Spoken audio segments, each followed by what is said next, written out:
আমাদের কাহিনী চ্যানেলের আরেকটি নতুন ভিডিওতে আপনাদের স্বাগতম। আজকে জানবো মৃত্যুর পর আত্মা কিভাবে যমলোকে পৌঁছায় এবং যমলোকের চারটি দ্বার সম্পর্কে। প্রতিটি প্রাণীর জীবনে চরমতম সত্য হল মৃত্যু। এটি একটি অপরিবর্তনীয় সত্য, যা কেউ কোনোভাবেই পরিবর্তন করতে পারে না। গরুড় পুরাণে মানুষের মৃত্যু এবং মৃত্যুর পরের অবস্থা সম্পর্কে বিশদভাবে আলোচনা করা হয়েছে।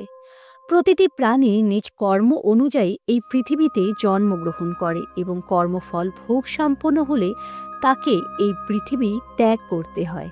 মানুষ ইহজন্মে যে ধরনের কর্ম করে সেই কর্ম অনুযায়ী সে পরজন্ম পেয়ে থাকে। কর্ম অনুযায়ী কারোর জীবন হয় অত্যন্ত সুখের, কেউ বা আবার সারা জীবন কষ্ট পেতে থাকে। যে মানুষ দুঃখে থাকে সেই মানুষ সুখ লাভের আশায় কখনো কখনো পাপ কর্ম করে ফেলে। আবার যার হাতে অতিরিক্ত ধনসম্পদ আছে বা অত্যাধিক সুখ স্বাচ্ছন্দ্যের অধিকারী যে মানুষ, সে কর্মফলকে অস্বীকার করে ব্যভিচারগ্রস্ত হয়ে পড়ে। ফলে পুনরায় কর্মফল ভোগের শৃঙ্খলে আবদ্ধ হয়ে পড়ে। কেউ কেউ নিজ কর্ম অনুযায়ী কুকুর, বিড়াল, গাছ বা কীটপতঙ্গ রূপে জন্ম নেয়। ব্যক্তি জীবিত অবস্থায় নানা রকম পাপ কর্ম করে, কখনো দান ধ্যান করে না। মৃত্যুর পর তাদের নরক প্রাপ্তি ঘটে, সেখানে নিজের পাপের ফল ভোগ করতে হয় সেই পাপী আত্মাকে। মানুষের আয়ু কতটা হবে তাও নির্ভর করে তার কর্মের ওপরে।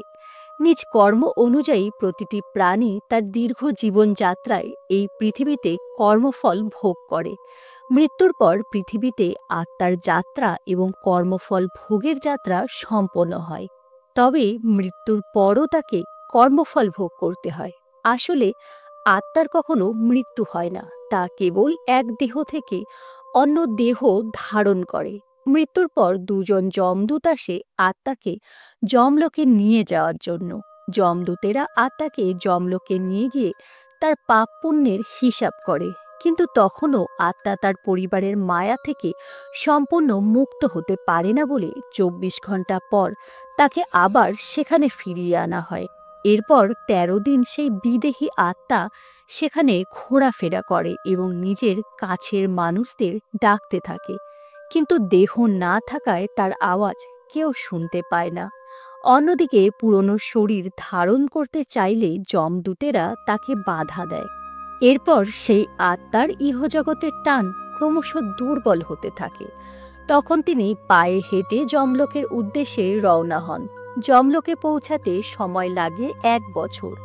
আর পিণ্ডদানের সময় তাকে যে খাদ্য উৎসর্গ করা হয় সেই খাদ্যই তাকে যমলোকে পৌঁছানোর শক্তি প্রদান করে। কিন্তু যার পিণ্ডদান হয় না তাকে যমদূতেরা টেনে হিঁচড়ে যমলোকে নিয়ে যায়, যার জন্য তার প্রচণ্ড কষ্ট হয়। আর এই যমপুরী যাওয়ার পথে 16টি নগর রয়েছে। যমপুরী পৌঁছাতে আত্মার সময় লাগে 1 বছর। পাপী আত্মার যমলোকে যাওয়ার পথ হয় অত্যন্ত কঠিন ও যন্ত্রণাদায়ক। এই 1 বছরে আত্মাকে 16টি নগরে থাকতে হয় এবং তাকে তার পাপ কর্মর জন্য নানা রকম অত্যাচার সহ্য করতে হয়। মৃত্যুর পর প্রেতাত্মাকে এই মার্গে তার পাপ অনুযায়ী কষ্ট ভোগ করে এগিয়ে যেতে হয়। যমলোক থেকে মৃত্যুলোক 86,000 যোজন দূরে অবস্থিত। প্রেতাত্মা প্রতিদিন প্রায় 247 যোজন দূরত্ব পার করে। এই যাত্রায় আত্মাকে তার জীবনের কৃত কর্ম অনুসারে সুখকর বা দুঃখজনক পরিস্থিতির সম্মুখীন হতে হয়। যমপুরীর এই পথে মলমূত্র ও রক্তে ভরা বৈতরণী নদী পার করতে হয়।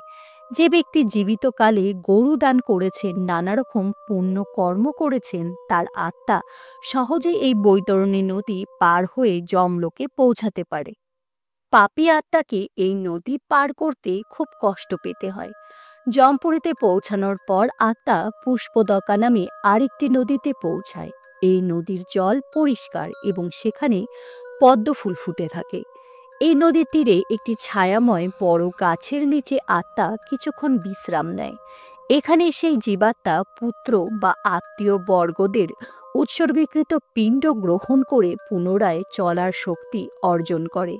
এরপর আত্মা যমপুরীতে প্রবেশ করে। সেখানে প্রবেশের জন্য 4টি প্রবেশদ্বার তৈরি করা হয়েছে। যমরাজের প্রাসাদটি বা যমপুরী বহু যোজন দীর্ঘ ও বিশাল। এই 4টি দরজা আত্মার কর্ম অনুসারে বিভক্ত। এই 4টি প্রবেশদ্বারে প্রবেশের সময় জীবাত্মাকে নিজ কর্ম অনুযায়ী ফল ভোগ করতে হয়। এই 4টি দ্বার হল পূর্ব দ্বার, পশ্চিম দ্বার, উত্তর দ্বার এবং দক্ষিণ দ্বার। এবার সেই দ্বারগুলি সম্পর্কে বিস্তারিত আলোচনা করব। পূর্ব দ্বার। যমলোকের পূর্ব দ্বারটি দক্ষ, যোগী, মহান তপস্বী ও ঋষিদের জন্য তৈরি। এই পূর্ব দ্বারটি অত্যন্ত আকর্ষণীয়। হীরা, মুক্তা, নীলকান্তমণি এবং পোখরাজের মতো রত্ন পাথর এতে খচিত রয়েছে। এই দরজা দিয়ে কেবল এই পুণ্যবান আত্মারাই প্রবেশ করতে পারেন। পুণ্যবান আত্মারা যখন যমপুরীতে পৌঁছায় তখন তাদের জন্য পূর্ব দ্বারটি খুলে যায়। তাদের স্বাগত জানাতে গন্ধর্ব, অপ্সরা এবং দেবতারা এই দরজায় উপস্থিত থাকে। এই দরজা দিয়ে পুণ্যবান আত্মা প্রবেশ করলে তাদের ওপর ফুল বর্ষণ করা হয়।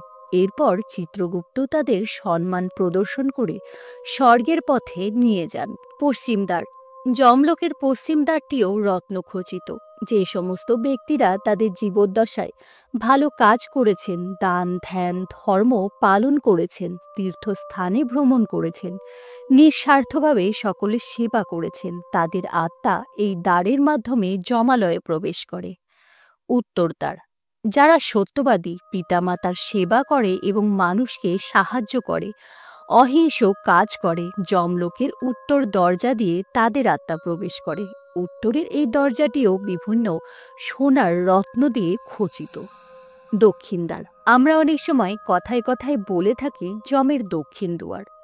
যমলোকের এই দক্ষিণ দ্বারটি সবচেয়ে ভয়ঙ্কর। আর 3টি দ্বার থেকে এই দ্বারটি সম্পূর্ণ আলাদা। যারা সারা জীবন পাপকর্ম করে, মদ্যপান করে, পিতা মাতাকে কষ্ট দেয়, দান ধ্যান করে না, নানা রকম অন্যায় কার্য করে, ঈশ্বরে বিশ্বাস রাখে না, তাদের এই দ্বার দ্বারা প্রবেশ করতে হয়। যে সমস্ত আত্মা এই দ্বারে প্রবেশ করে তাদের এখানে প্রবেশের পূর্বেই নরকের 16টি নগরী এবং বৈতরণী নদীতে নানা রকম অত্যাচার সহ্য করতে হয়। ফলে তারা ভীত ও সন্ত্রস্ত হয়ে পড়ে। অন্ধকারাচ্ছন্ন এই দরজাটিতে নানা রকম ভয়ঙ্কর জীবজন্তু বাস করে, যারা পাপী আত্মাদের তাদের তীক্ষ্ণ নখ ও দাঁত দ্বারা আঘাত করতে থাকে। এমতাবস্থায় এইসব পাপী আত্মারা নানা রকম কষ্টকর পরিস্থিতির মধ্যে দিয়ে এই দরজায় প্রবেশ করে। সেখানে প্রবেশ করার পরও তাদের নানা রকম নারকীয় নির্যাতন ভোগ করতে হয়। এই ছিল নরক যাত্রা এবং যমলোকের 4টি দ্বার সম্পর্কে সামান্য কিছু তথ্য। অর্থাৎ যারা পাপ কর্ম করে মৃত্যুর পরও তাদের নানা রকম নির্যাতন সহ্য করতে হয়। তাই ইহজন্ম ও পরজন্মকে সুখকর করতে সদা সত্য কথা বলুন, পুণ্য কর্ম করুন, অসহায়দের সাহায্য করুন এবং অন্যের ক্ষতি চাওয়া থেকে নিজেদের বিরত রাখুন। আরেকটি ছোট্ট অনুরোধ, যারা এই ধরনের ভিডিও পছন্দ করেন না দয়া করে তারা এই ধরনের ভিডিওগুলি থেকে দূরে থাকবেন। যাই হোক, আজকের ভিডিও এই পর্যন্ত। সকলেই ভালো থাকবেন। নমস্কার।